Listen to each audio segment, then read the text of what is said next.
His alarm went off at 6 a.m. Again. He reached out blindly, fumbling until the beeping stopped. The grey light of dawn filtered through the blinds, brushing over the cluttered desk, unopened notebooks, and the stack of sticky notes labeled "Start Tomorrow." But today was not tomorrow. It was just another today. Ethan Hayes was 32 years old. A man of talent. A mind full of ideas. A heart full of dreams. And a habit of waiting. He had always been almost ready. The book he wanted to write? Outlined. The business idea?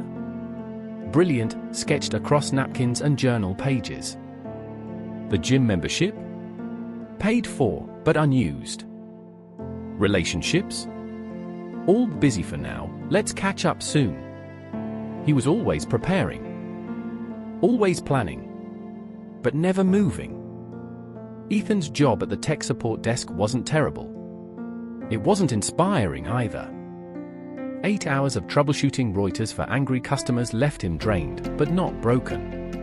It was a job that paid enough to survive, which made it dangerous, because survival sedates ambition. His co-workers called him the idea guy. Ethan always has a plan, they'd say. He'd smile, chuckle, and say, soon. I'm just waiting for the right time. He said it so often it became a mantra, tomorrow, I'll start. It wasn't always this way. Back in college, Ethan was electric.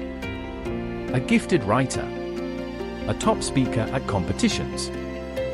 Professors told him he was going to change the world. Friends believed he'd be a CEO by 30. He believed it too, until life got noisy. Bills. Expectations.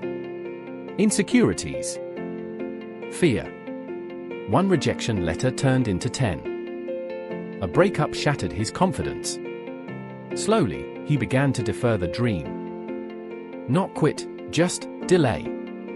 And that delay became a lifestyle. April 17th. A date circled on his calendar. Red ink. Double underlined. Launch blog. It had been circled 3 years in a row. This year, he stared at it for a long time, then peeled the sticky note off the wall. He didn't throw it away, just stuck it back, further up, above next month's calendar. Next month, he whispered. Next month for sure. Then came the dinner with Jason. Jason had been his best friend since middle school, a firecracker of ambition who had turned a podcast idea into a full-blown media company.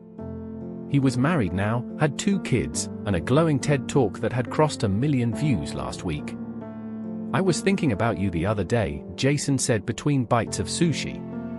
Remember our college speeches? You had the best one. I still quote you. Ethan laughed. It sounded hollow. Jason leaned in, serious now. Man, why haven't you done it yet?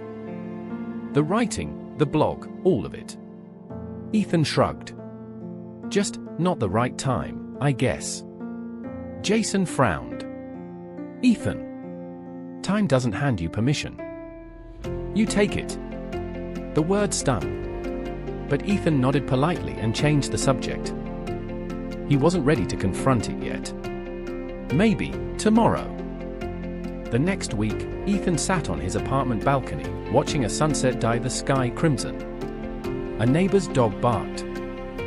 A child laughed downstairs. Somewhere in the city, a violinist played something hauntingly beautiful. Ethan opened his laptop. Password. Desktop. Empty folder titled, Book Draft. He stared at it. And closed the laptop. I'm just tired today, he murmured. Tomorrow, for real. Days turned to weeks. Then came the call. It was a Friday night. Rain tapped the windows like a ticking clock. Ethan was watching a video titled How to Beat Procrastination on YouTube, half distracted, when his phone rang. It was his mom. Ethan, her voice shook, it's Dad. He's in the hospital. Heart attack. Silence. Then, they're saying it's bad. You need to come now." Ethan froze. The video kept playing. "Procrastination isn't laziness," the narrator said. "It's fear disguised as comfort." Ethan drove through the rain, heart pounding, mind racing. His father, the man who worked 2 jobs to put him through college, who used to say, "Don't waste your gift, son. Don't wait too long." When Ethan arrived, his father was unconscious. Machines beeped. Nurses moved like ghosts. He sat by the bed, holding the hand that once taught him how to grip a pen, how to throw a ball, how to believe. And he whispered, "I should have done more. I should have started."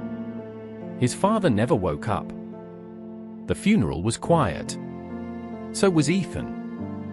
He stood before a small crowd and gave the eulogy. His voice cracked. But when he spoke about his father's sacrifices, his love, his pride in Ethan's potential, people wept. Later, an old neighbor pulled him aside.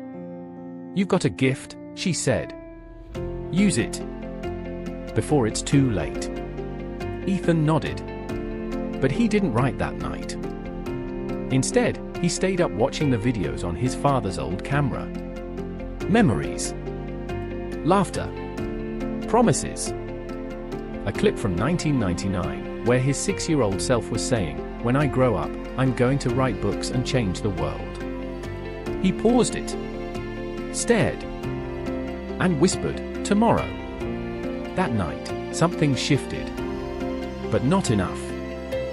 Old habits are like vines, slow to grow, slower to cut. For Ethan, awareness came before action. Regret before resolve. He hadn't hit rock bottom yet. But the ground beneath him was starting to crack. The weeks after the funeral passed in a blur. Ethan returned to work, but the desk felt colder. The air heavier. The fluorescent lights sharper, like they were mocking him. Life continued around him, keyboards clicked, phones rang, emails stacked. But something inside him had dimmed. His father's death wasn't just a loss. It was a mirror. For the first time in years, Ethan saw himself clearly. All his "I will someday" promises. All the talent rusting in silence. All the unlived days. And now, no one left to cheer him on from the front row. He tried to change. He started setting alarms earlier. Opened his laptop every night. He even wrote the first paragraph of his long-delayed blog. But then, he'd delete it. "This isn't good enough," he'd mutter. "I'll rewrite it tomorrow." His fear wasn't just about failure, it was about being seen. Because once you publish something, it's no longer a dream. It's real. It can be judged, mocked, dismissed. And Ethan wasn't sure he could handle that. So he retreated, again, into the shadows of planning. The outlines. The brainstorming. The illusion of progress. One day, he stood in front of the mirror brushing his teeth and barely recognized the man staring back. The bags under his eyes had deepened. His shoulders were slouched. His spark had dulled into something gray. He whispered to his reflection, "What happened to me?" But the mirror had no answers. That weekend, Jason invited him to a creative workshop. "Just come," he said. "No pressure. Just listen. Maybe it'll spark something." Ethan agreed. Half-heartedly. At the event, he sat in the back row, arms crossed, mind restless. The speaker, a woman in her 50s with a voice like steel, told a story about losing her son in a car accident. How he was only 21. How he had dreams of becoming a filmmaker. How he had written, "I'll start next year," in his journal 2 weeks before the crash. She paused, then looked directly at the crowd and said, "You don't own time. You borrow it. And when it's due, you don't get a warning." The room went still. Ethan felt like she had reached into his chest and gripped his heart. He couldn't breathe. That night, he didn't sleep. He sat at his desk, surrounded by notes, by years of unfinished thoughts. He opened his laptop, stared at the blank screen. And this time, he wrote. Not for a blog. Not for an audience. Just for himself. It poured out like a storm. Raw. Broken. Honest. It wasn't perfect. But it was real. He called it a letter to the tomorrow that never came. The next morning, he shared it online. He didn't check for likes or comments. He just closed the laptop and took a walk. The air felt lighter. But real change doesn't come overnight. The next week, he missed a writing session. Then another. He told himself, I'm just tired today. Old habits clawed back with a vengeance. Then came the collapse. Ethan had always ignored the headaches. The random chest tightness. The dizziness when he stood too fast. He chalked it up to stress. Lack of sleep. Caffeine. Until one night, he collapsed in the grocery store aisle between the cereal boxes and energy drinks. Everything went black. He woke up in a hospital bed. Monitors beeped and snaked into his arm. A nurse leaned over him, adjusting something on the screen. A doctor entered with a clipboard and a quiet voice. You're lucky, Mr. Hayes. That could have been worse. But this was a warning. Ethan blinked. What was it? High blood pressure. Chronic stress. Dehydration. Irregular heart rhythms. You've been pushing your body too far for too long, in the wrong way. You need to slow down. Or next time, you won't be so lucky. He swallowed hard. But I haven't been doing anything. The doctor looked at him. Exactly. When he was discharged, the sky outside was bruised with clouds. The world felt like it had shifted on its axis. His body was weak. His steps shaky. But something inside him had snapped. Not in despair, but in awakening. This wasn't just about dreams anymore. It was about survival. It was about legacy. It was about becoming the man his younger self thought he'd be. Ethan sat on a park bench outside the hospital, watching the wind scatter leaves like forgotten plans. He whispered, "No more tomorrows." That night, he created a new document titled, Day 1. He made a schedule. Not a perfect one. Not a rigid one. A realistic one. 1 hour of writing a day. 15 minutes of meditation. A walk every evening. Water. Sleep. Sunlight. And every time he felt the urge to push it to tomorrow, he'd say aloud, I am not promised tomorrow. Within a month, he had published 3 blog posts. Small. Unpolished. But they connected. One went semi-viral. A man in Brazil emailed him, thanking him for the words. Said they helped him decide not to end his life. Ethan cried. Not because of pride, but because something he almost didn't write had saved a stranger. That's when he realized the world doesn't need your perfection. It needs your presence. He started getting messages. From old classmates. From distant family. From strangers. People telling him they'd been waiting too. Waiting for the right time. The right confidence. The perfect plan. Ethan wrote back to every single one. His response was always the same, start. Right now. Even if it's small. But life wasn't done testing him. Because soon, he'd face one final challenge. One that would threaten everything he had rebuilt. One that would demand he practice what he preached, or lose everything for good. It had been 6 months since Ethan had collapsed in that grocery aisle. 6 months since the hospital lights woke him up to the truth. Now, every day had structure. Purpose.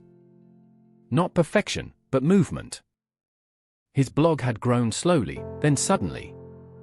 One post was picked up by a mental health magazine. Another was shared by a famous motivational speaker. Readers were reaching out from all over the world. But most importantly, he was finally living like time was precious. His voice was still quiet. His writing still raw. But it was his. And for the first time in years, he believed in himself again. Then came the news. A doctor's appointment. Just routine. Check-up scans. Follow-ups. Ethan sat in the chair, tapping his foot, watching the seconds tick by. When the doctor walked in, her face was unreadable. She sat down. Quiet. Then placed a folder on the table and said 2 words, "It's cancer." Ethan blinked. What? Stage 2. Kidney. The scans picked it up early. That's the good news. But we need to move quickly. The room spun. She kept talking, words like biopsy, treatment plan, surgery, and aggressive but treatable, but all Ethan could hear was the echo of his old voice, "I'll do it tomorrow." Now, tomorrow wasn't guaranteed. He walked out of the clinic in silence.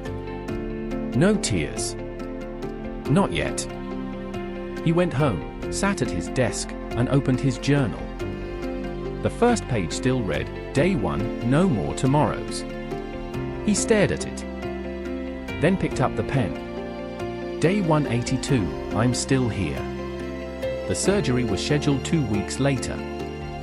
During those 2 weeks, Ethan wrote like a man possessed. He finished the first draft of his long-awaited book. He made voice notes for future blog posts. He wrote letters to his mom, to Jason, to his younger self.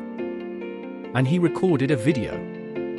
One he called "In Case I Don't Wake Up." In it, he spoke directly into the lens. His voice shook, but his eyes were steady. If you're watching this, and you're still waiting to start, let me say this as someone who spent years waiting too: time is not a guarantee. It's a gift. You don't need permission. You don't need perfection. You just need to begin. Do it terrified. Do it unprepared. But for the love of everything you dream about, do it now. Don't wait like I did. I got lucky. You might not. He uploaded the video. Then shut the laptop. Surgery day came. The hospital was cold. The lights too white.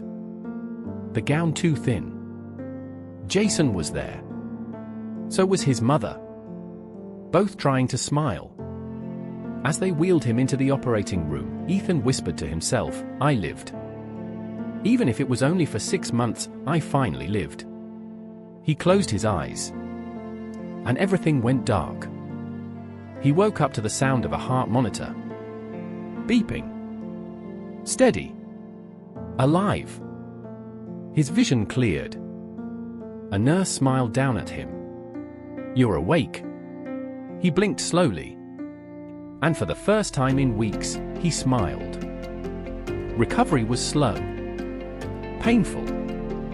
But every painful breath reminded him, I still have time. And he wasn't going to waste it. 3 months later, Ethan walked on stage for the first time. Jason had organized a small speaking event for creators. He had no idea that Ethan would be the keynote speaker. When he saw Ethan walk up, holding a cane but standing tall, Jason's eyes filled with tears. Ethan looked out at the crowd. Quiet. Then he said, I almost died waiting to begin. The room froze. He continued. I thought my dreams would wait for me. That I'd know when I was ready. That fear meant delay instead of direction. But here's the truth, readiness is a lie. You are ready when you decide you are. You start messy. You learn in motion. You grow under pressure. And if you keep saying a tomorrow, one day, you'll run out of them. Silence. Then applause. Not the polite kind. the kind that shakes rooms and hearts. Ethan went on to publish his book. It wasn't a bestseller. It was something more. It became a mirror for thousands of people who had been hiding behind the word someday. People wrote in from hospitals, from tiny apartments, from prisons and college dorms, all saying the same thing: I started because of you. Years later, Ethan stood at his father's grave. The sky was blue, wind gentle. He knelt down and placed a copy of the book on the grass. Whispered, "I finally did it, Dad. I just wish you'd lived to see it." But deep down, he knew his father had always seen it, even when he hadn't. So now, whenever someone told Ethan they had a dream, he'd smile gently and ask, "When are you going to start?" If they said, "Tomorrow," he'd simply reply, "I hope you don't wait too long." Because he knew, some people don't get second chances. But some do. And when they do, it's never too late.